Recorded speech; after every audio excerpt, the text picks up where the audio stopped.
Hi everyone. Good morning. എൻ്റെ പേര് തൃഷ്യ എന്നാണ്. ഞാൻ മാമിന്റെ ക്ലാസ് കഴിഞ്ഞതിന് ശേഷം മാർക്കറ്റ് എങ്ങനെയാ മൂവ് ചെയ്യുന്നതെന്ന് മനസ്സിലായി. കാരണം അതായത് അടുത്ത മൂവ്മെന്റ് മാർക്കറ്റിന്റെ എങ്ങോട്ടാ, നമുക്ക് ഇതിന് മുന്നേ കിട്ടിയ ക്ലാസ്സുകളിലൊന്നും അതെനിക്ക് അറിയില്ലായിരുന്നു. പക്ഷെ മാമിന്റെ പ്രൈസ് ആക്ഷന് ശേഷം ഒരു ഐഡിയ കിട്ടും മാർക്കറ്റ് ഇനി ഏത് ഡിറക്ഷനിലേക്കാണ് മൂവ് ചെയ്യാന്ന്. എനിക്ക് മാമിന്റെ ക്ലാസ്സിന് മുന്നേ ഞാൻ എല്ലാ മാസവും എല്ലാ ആഴ്ചയും, മാസമല്ല എല്ലാ വീക്കിലും ഞാനൊരു 40 പൗണ്ട് വെച്ച് ഇടുവായിരുന്നു.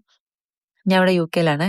അപ്പം 40 പൗണ്ട് വെച്ച് ഇടുവായിരുന്നു. അങ്ങനെ അതായത് ഒരു നാട്ടിലത്തെ ഒരു 4,500 രൂപ, ഒരു 5,000 രൂപ അടുത്ത് വരും. എല്ലാ ആഴ്ചയും വാഷ് ഔട്ടാ. അങ്ങനെ ഒരു 10, 10,000ത്തിന്റെ അടുത്ത് ഞാൻ വാഷ് ഔട്ട് ആയിട്ടുണ്ട് അക്കൗണ്ട്. പക്ഷെ മാമിന്റെ ക്ലാസ് ഗോ ത്രൂ ചെയ്തതിന് ശേഷം ഏഹ്, ഇതുവരെ ഞാൻ വാഷ് ഔട്ട് ആയിട്ടില്ല. പകരം ഞാനത് ട്രിപ്പിൾ ആക്കിയിട്ടുണ്ട് എൻ്റെ അക്കൗണ്ട്. പിന്നെ ഞാന് ഒരു നേഴ്സാണ് ഇവിടെ യുകെയില്. ഏഹ് പിന്നെ ഹൗസ് വൈഫാണ്. എനിക്ക് ടോഡ്ലറുണ്ട്. ഒരു 4 വയസ്സുള്ളൊരു മോളുണ്ട്. നൈറ്റ് ഷിഫ്റ്റാണ് കണ്ടിന്യൂസ്. അപ്പൊ അയിന്റെ ഒക്കെ ഇടയിലും ഞാൻ ഈ ക്ലാസ്സൊക്കെ കേട്ട് ഐ മീൻ അതായത് എല്ലാ ദിവസവും, അതിപ്പോ എത്ര തിരക്കാണെങ്കിലും എല്ലാ ദിവസവും ഒരു 2 മണിക്കൂർ ഞാൻ മാമിന്റെ എല്ലാ ക്ലാസ്സും എടുത്ത് വീണ്ടും വീണ്ടും കേൾക്കും. അപ്പം അങ്ങനെയൊക്കെ കേട്ടിട്ടാണ് ഞാൻ ഇന്നത്തെ ഈ ഞാൻ വലിയ പ്രോഫിറ്റബിൾ ആന്നല്ല ഞാൻ പറയുന്നത്. പക്ഷെ എനിക്ക് ആ വാഷ് ഔട്ട് ഫേസ് ഉണ്ടാവാറില്ല. എനിക്ക് ഇമോഷൻ കൺട്രോൾ ചെയ്യാൻ പറ്റുന്നുണ്ട്. എൻ ഞാൻ ഞാനിപ്പോ ഭയങ്കര അഗ്രസീവ് അല്ല. ഞാൻ പേഷ്യന്റോടെ എനിക്ക് വേണ്ട, എനിക്ക് 50 മിനിറ്റില് മിറ്റിഗേഷൻ വേണ്ടി ഞാൻ വെയിറ്റ് ചെയ്തിരിക്കും. അങ്ങനെ. അപ്പം ഞാൻ പറഞ്ഞത് ഇത്രയും ഹെക്ടിക് ആയിട്ടുള്ള ഒരു സ്കെഡ്യൂളിന്റെ ഇടയില് ഇത്രയൊക്കെ എനിക്ക് ചെയ്യാൻ പറ്റുന്നുണ്ടെങ്കിൽ എന്തായാലും ബാക്കിയുള്ള മെമ്പേഴ്സിനൊക്കെ ചെയ്യാം. ഞാൻ ചെയ്തൊരു കാര്യം ഞാൻ പറയുന്നത്, ഞാൻ സ്ട്രാറ്റജി മാത്രമല്ല പഠിച്ചേ. ഞാൻ സ്ട്രാറ്റജി വർക്ക്ഔട്ട് ചെയ്തു.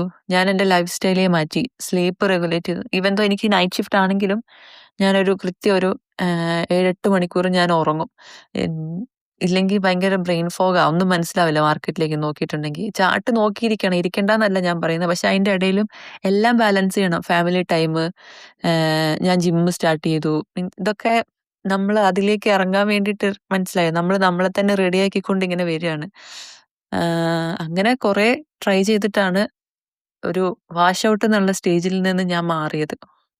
അപ്പം എനിക്ക് പറ്റുമെങ്കിൽ എന്തായാലും ഫസ്റ്റ് മെമ്പേഴ്സിനൊക്കെ ആരും ടെൻഷൻ അടിക്കുകയൊന്നും വേണ്ട. കാരണം ഞാൻ അത്രയ്ക്ക് ബിഗ് സീറോ ആയിരുന്നു. ഞാൻ എപ്പളും പറയും, ഞാൻ അത്രയ്ക്ക് ബിഗ് സീറോ ആയിരുന്നു. ഞാന് ഞാൻ മാത്സ് പേടിച്ചിട്ട് നഴ്സിംഗ് എടുക്കാതിരുന്ന ആളാ. പക്ഷെ എന്റെ വിചാരം ട്രേഡിംഗ്, മാത്സ് അങ്ങനെയൊക്കെയാണ്. പക്ഷെ അല്ല, അങ്ങനെയല്ല.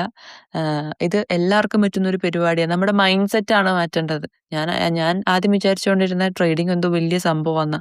പക്ഷെ അല്ല. ഇത് നമ്മള് ചാർട്ട് റീഡ് ചെയ്ത്, അതായത് മാർക്കറ്റിന്റെ മൂവ്മെന്റ് പഠിച്ച് പഠിച്ച് പഠിച്ച് വരുമ്പോൾ നമുക്ക് ഇത് സിമ്പിൾ ഇത്രേ ഉള്ളോ എന്ന് നമുക്ക് വിചാരിക്കും. കാരണം നമുക്കറിയാം ഇനി മാർക്കറ്റ് എങ്ങോട്ടാ പോവുക, എവിടം വരെ പോകും, ഇനി എവിടം വരെ കേറും. അപ്പം നമ്മളെടുക്കുന്ന SL, നമ്മളെ TP ഒക്കെ നമുക്ക് അങ്ങനെ ആക്കാൻ പറ്റും. ഞാൻ ഐശ്വര്യ മാമിന് പേഴ്സണലി മാമിന്റെ ക്ലാസ്സിന് മുന്നേ ഉള്ള എൻ്റെ എൻട്രീസ് ഒക്കെ കാണിച്ചു കൊടുത്തിട്ടുണ്ട്. ഞാൻ ഒരു ദിവസം 10, 15 എൻട്രി എടുക്കുമായിരുന്നു. പക്ഷെ ഇപ്പം ഒരു 3, 4. പിന്നെ നമുക്ക് എല്ലാ വീക്കിലും എൻട്രി വേണമെന്ന് വാശിയും പിടിക്കരുത്. നല്ല സെറ്റപ്പ് ഉള്ള ഒരു 2, 3 എൻട്രി ഒരു വീക്കിൽ, അത്രേ ഉള്ളൂ. ആഹ് അതാണ് നമ്മളെ പ്രോഫിറ്റബിൾ ആക്കുന്നത്. പിന്നെ അതെല്ലാരും ട്രൈ ചെയ്യുക. നല്ലൊരു ലൈഫ് സ്റ്റൈൽ ഉണ്ടാക്കുക, പ്രാർത്ഥിക്കുക. എനിക്കത്രേ പറയാനുള്ളൂ. പിന്നെ എനിക്ക് പറ്റുമെങ്കിൽ തീർച്ചയായും എല്ലാവർക്കും പറ്റും.